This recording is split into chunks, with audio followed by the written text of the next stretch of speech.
Hi friends, Dr. Joe here. I hope you all are doing great and welcome to this video. In this video, we are going to speak about Jessy Livermore. Don't you know who's Jessy Livermore? Well, let me give you a brief introduction.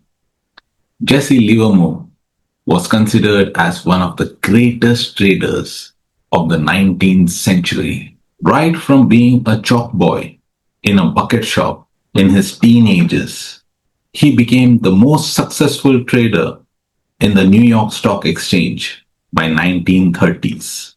Yes, he was the person who made $100 million when the entire world went into depression. The New York Stock Exchange saw the biggest fall of all times in the stock prices. It lost 90% of its value from its peak. So, what is so special about Jessy Livermore? How did he reach such big heights and then just disappear away? How did he lose all his wealth? How did he die? Although it was tragic. Let us understand the positive things that Jessy Livermore did and the negative things that Jessy Livermore did that made him lose all his wealth. Here in this video, we are not going to talk about any strategy because I know with the new technologies, artificial intelligence, machine learning, every single person know what a strategy is, know how to set up a strategy. But what is more important is the mindset. So let us take a deep dive into the mindset of one of the greatest traders and understand what was the reason for him to become extremely successful in the stock markets and what was the reason for him to lose all that wealth he created from the stock markets. If you really want to understand every single step, you will have to watch this video. That's very important. So enjoy the video and watch the video till the end so you will understand what is the psychology behind Jessy Livermore's growth and fall. The first important point about Jessy Livermore was keen observation and tape reading. This clearly means that Jessy Livermore was focused on the price movement. He did not follow news.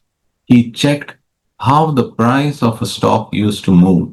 Once he saw the price, he would draw the price on a book and then connect those points and try to identify patterns in those prices. This is exactly what we learn in price action and price movements. Do not follow the noise. This is exactly what he used to do. This was his first step. Second step, patience and timing. He often waited for weeks and months to make sure that the price was making a proper pattern. He knew exactly there was a time to go long, there was a time to go short, and a time to go for fishing. That means stay away from the markets. He believed that the price would come to the pivot point and then move away from the pivot point. He used to use this to enter and exit trades. In this case, it was his discipline to focus only on high probability trades and just let the other trades go away. The third important thing that Jessy Livermore did was riding the trends. He made a fortune in 1907 by riding the trend, and he did the same in 1929 when the markets were falling. He made sure that he kept pyramiding his positions, that means adding positions when the price was going in his direction, and that is what made him a very, very successful trader. Fourth, risk management and position sizing. As a successful trader, he knew that all his trades will not go in profit. That is the reason he would start slow and then gradually start increasing the size. At the same time, he would not hesitate in cutting losses. Whenever the price reached the place where he is supposed to exit, he used to exit the trade without thinking twice. And the fifth and the most important thing was independent thinking. Jessy Livermore never made his trade based on external opinion. He focused on the price, he focused on the patterns, and he believed what he saw in the patterns. That's exactly he traded. He used to trade the big picture. That means he used to trade in the direction of the trend. And that is what made him a successful trader.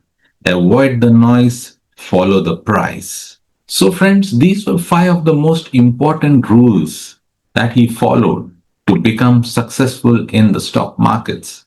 See how simple it was? And this simplicity is what made him profits. And exactly on the other side, if you see, what were the things that made him lose the entire fortune is also very, very simple. That is the reason, as traders, we quickly fall into these traps. So, to avoid these traps, first you need to understand what are these traps. So, let us have a look at the five reasons what is so simple but we still fall into it. Rule number one: over leverage and overconfidence. When Jesse Livermore started becoming a successful trader, he then started breaking his own rules. He started over leveraging his positions. And because of overconfidence, he just started putting trades without looking at the price and the patterns. He said that I know everything now. And that is where a successful trader become reckless and start losing money. Point number two: revenge trading and emotional trading. When you start hitting stop losses, you have to take one step back and think, what did you do wrong? But because Jesse Livermore had so much money, he would say, it doesn't matter. Let me just take another trade and another trade and another trade. And he started trading emotionally. He started taking risk. He started revenge trading. And that is the reason he started falling into wrong trades. And this is what caused him to lose his fortune. Third important point: failure to balance personal life and wealth. Friends, I want to tell all of you that once you start making money from the stock markets, it is very, very important that you diversify. Because if you start investing money into lavish lifestyle, expensive gadgets, these are all liabilities. And these liabilities are not going to give you anything in return. This is exactly what Jesse Livermore did. Buying expensive houses, buying expensive jewelry, buying expensive yachts, throwing big parties. This is something that you must avoid. This pressure of lavish lifestyle then later on puts a lot of pressure on you to maintain it. And that is where it causes a lot of trouble for traders. Remember, trading is a business. It gives you money and it keeps taking also.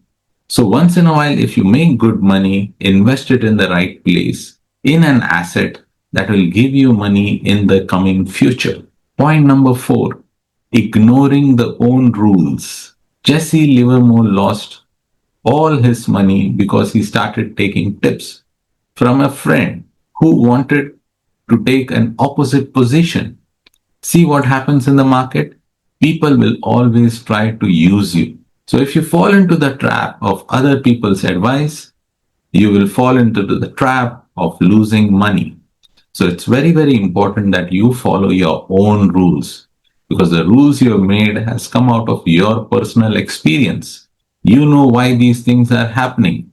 When you're winning, you know why you're winning. When you're losing, you know why you're losing. That is why it is very, very important that avoid the noise, avoid tips, and follow your own rules. And the fifth and most important point, if you look at today's world, it was relevant then also, which Jesse Livermore ignored: lack of long term wealth preservation. He never converted his gains from the stock markets into long term passive wealth. He did not invest, he did not diversify. That is why he could not maintain a good lifestyle and a standardized lifestyle. Because when he got, he spent a lot. If he would have just invested in a proper way, like shares, real estate, gold, bonds, art and land, and later on into mutual funds, 101%, he would never fall into this problem.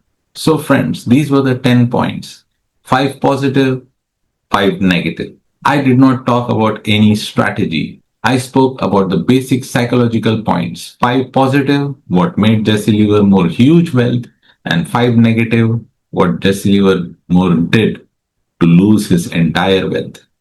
You can learn from these things and become a successful trader. It's very, very simple. So, friends, I hope that Jessy Livermore's story has motivated you how you have to use the money that you're winning in the stock markets, and when you're losing, what you have to do to be patient and to bounce back in the stock markets. It's very, very simple. These rules applied then, these rules apply now, and these rules will apply in the future also. Strategies can change, but the fundamental basics will never change. So, friends, if you love the way I'm creating these videos, kindly like, share, and comment on these videos. I love to read your comments, even if it is just saying, nice video. It really motivates me. And if you have some suggestions, please put those suggestions in the comments too. And friends, if you're still not subscribed to my channel, kindly subscribe to my channel and smash that bell icon. Because every time I see a new subscriber, it motivates me to create more such videos. Friends, that's all in this video, but I will not sign out without saying this. Keep learning, keep growing, keep getting better every single day. Thank you. Namaskar.